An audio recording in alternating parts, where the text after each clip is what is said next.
Bom, ainda sobre a votação que começou hoje no Supremo Tribunal Federal, que decide se suspende de fato ou não o pagamento de emendas do chamado orçamento secreto, chama Amanda Klein para comentar a respeito. Amanda, até agora são 4 votos que seguem aí o voto da relatora, Rosa Weber.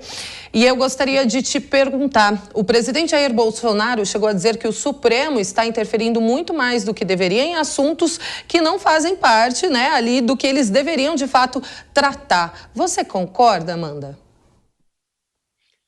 Olha, você sabe que eu fui falar com algumas fontes hoje, Kalina, para saber se essa crítica de fato procede, né? Porque tanto a advocacia do Senado quanto a da Câmara, o presidente Jair Bolsonaro, todos vão na mesma esteira de dizer que esse é um assunto interna corporis, ou seja, o Supremo Tribunal Federal não deveria interferir. E eu ouvi 2 posições que me parecem bastante razoáveis. Uma delas é de um professor de Direito Constitucional, Direito Público, o Carlos Ari Sundfeld, que me disse o seguinte hoje, que esse tema não é interna corporis, e quem colocou isso na Constituição foram os próprios parlamentares, quando em 2015 eles aprovaram a emenda impositiva, a emenda privada, emenda particular, né, impositiva, né, de cada um dos deputados, as emendas individuais, perdão, tinha me fugido a palavra, então tornaram as emendas individuais impositivas e depois em 2019, numa nova votação, eles tornaram as emendas de bancada também impositivas, e as 2 foram emendas constitucionais, né, em 2015 a emenda constitucional 86, que tornou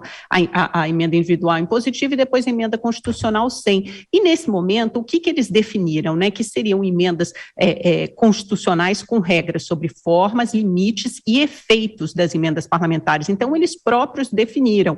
E segundo o professor Sundfeld, o que agora cabe ao Supremo Tribunal Federal, já que está na Constituição e o Supremo é uma corte constitucional, então a função que foi dada ao STF pela própria Constituição é interpretá-la e garantir a sua instituição, a sua aplicação. Ou seja, na Constituição agora tem escrito que lá todos os deputados têm direito ao mesmo montante das verbas parlamentares individuais. Hoje a gente tem 16 milhões de reais para cada parlamentar. A mesma coisa para as emendas de bancada. Todos têm direito a formas iguais. O que a emenda de relator institui, e isso não é nada republicano, é uma falta de transparência e uma falta de impessoalidade. Então, ela não obedece a princípios constitucionais, é nesse sentido que a relatora Rosa Weber argumenta. Ou seja, a gente tem uma parte, um dinheiro, verbas, 16 bilhões de reais do orçamento público, que a gente não sabe simplesmente para onde vai. Então, aquilo não está aberto ao escrutínio público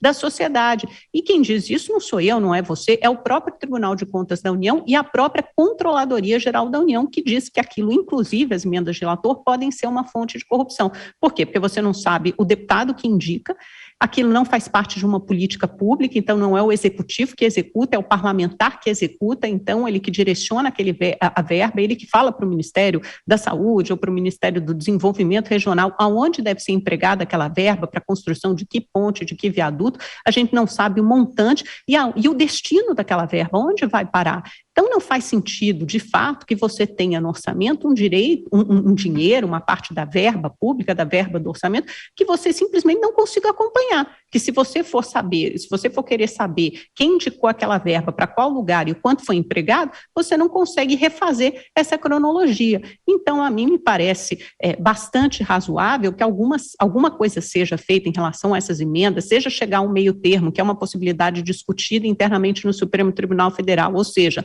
manter as emendas do relator, mas instituir regras de transparência para o orçamento público, para o dinheiro público, ou então suspender as emendas de relator, como sugeriu a ministra Rosa Weber. E só para dar mais um pitaco sobre aquilo que a Luciana Verdolin falou, que agora o quórum já chegou a 488 deputados, essa é uma excelente notícia para o governo, porque na votação de primeiro turno, o quórum havia sido de 456 deputados. Então, hoje você tem 32 deputados a mais. Pode ter certeza que grande parte desses deputados que estão lá hoje estão por pressão do governo e devem votar a favor da PEC dos precatórios.